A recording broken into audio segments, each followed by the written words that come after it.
Happy holidays to everyone. Sit back, relax, and enjoy as we read 'Twas the Night Before the Holidays just for you. 'Twas the night before the holidays when all through the house not a creature was stirring, not even a mouse. The stockings were hung by the chimney with care in hopes that St. Nick's would soon be there. The children were nestled and snug in their beds, while visitors of sugar plums danced in their heads. And Mama in her handkerchief, and I in my cap, had just settled our brains for a long winter nap.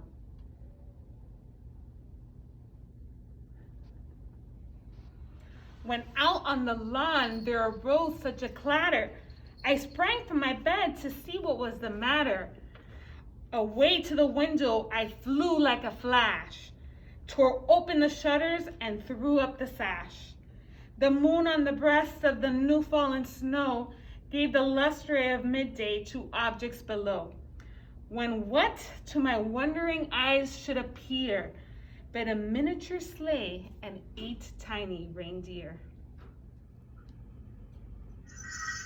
With the little old driver so lively and quick, I knew in a moment it must be St. Nick.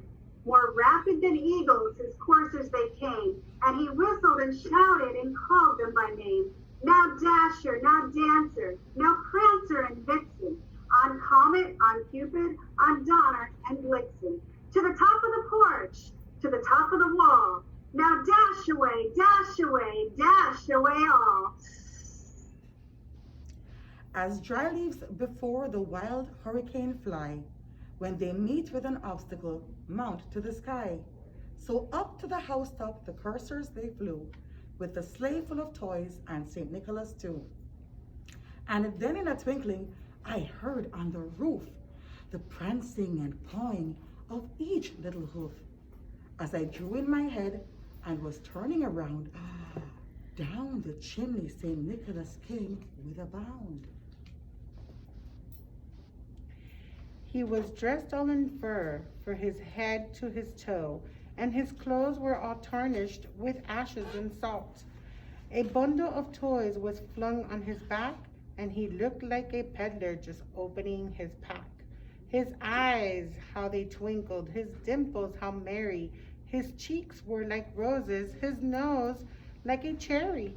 His droll little mouth was drawn up like a bow, and the beard of his chin was as white as the snow. The stump of a pipe he held tight in his teeth, and the smoke inside caught his head like a wreath. He had a broad face and a little round belly that shook when he laughed, like a bowl full of jelly. He was chubby and plump and right jolly old elf, and laughed when I saw him in spite of myself. A wink on his eye and a twist of his head soon gave me to know I had nothing to dread. He spoke not a word, but went straight to his work, and filled all the stockings. Then he turned with a jerk, and laying his finger aside of his nose, and giving a nod up the chimney, he rose. He sprung to his sleigh, to his team gave a whistle, and away they all flew like the down of a thistle. But I heard him exclaim, ere he drove out of sight, Happy holidays to all, and to all a good night.